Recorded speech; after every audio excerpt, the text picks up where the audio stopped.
Mr. Speaker, I now have the honor to recognize the gentleman from Pennsylvania, Mr. Fitzpatrick, who has been, even before he got to the Congress, an extraordinary advocate for this cause and for the patients with terminal ill conditions. And with that, I recognize the gentleman from Pennsylvania for 2 minutes. The gentleman is recognized.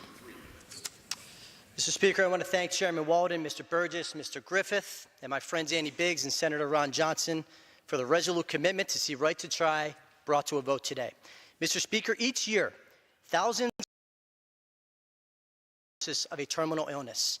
And even with the amazing work done in American medical research and development, for too many families, access to these potentially life-saving treatments will come too late or not at all.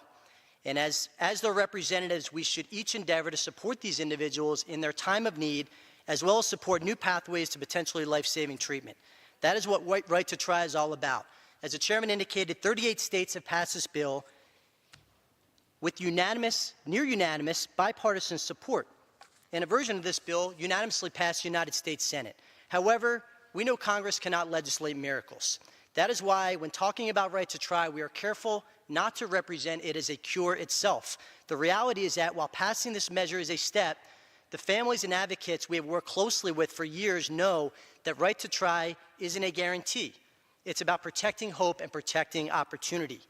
Hope and opportunity for those like my constituent, Lieutenant Commander Matt Bellina, a retired naval aviator and father of 3, who was diagnosed with ALS in 2014. Following the onset of his symptoms, Matt was grounded from flying. He eventually moved back home to Bucks County with his wife Caitlin and his 3 children to be surrounded with family and friends.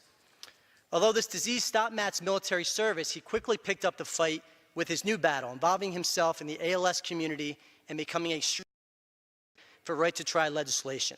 Together with Jim Worthington and the Have a Heart Foundation, Matt advocated for Right to Try across the nation.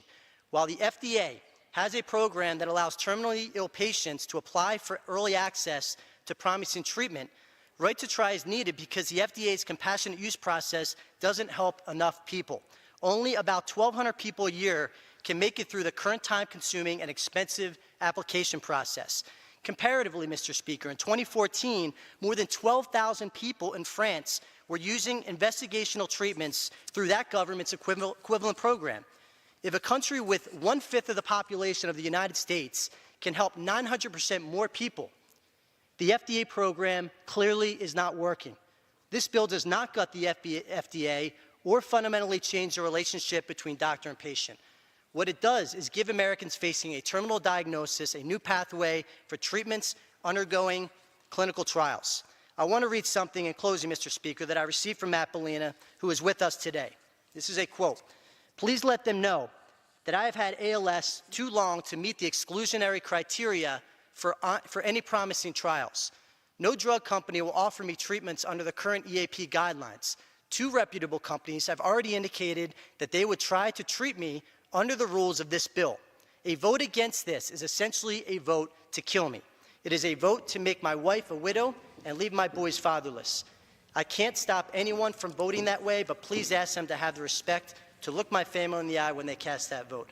Mr. Speaker, when a life hangs in the balance, the federal government should not stand in the way of access to potentially life-saving treatment. I yield back.